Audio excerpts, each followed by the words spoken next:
So I decided to do my laundry room makeover. As you can see, it is so drag in here. The color is ugly. This is the color that I had before I moved in. The light fixture, it just was not pleasing to the eye at all.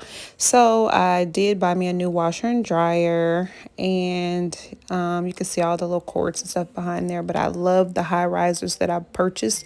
I actually purchased those later on after I purchased the front load washer and dryer.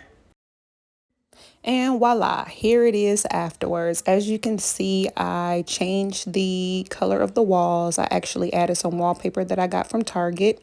The little laundry room wall decor was from At Home.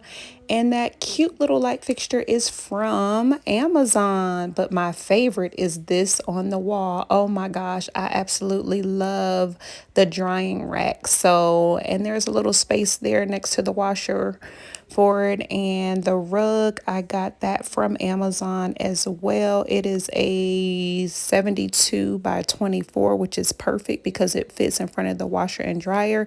And look at that riser, those pedestals there. I love the fact that it will store all of my washing detergent, my bleach, even my fabric softener. So I love it. I hope you enjoy.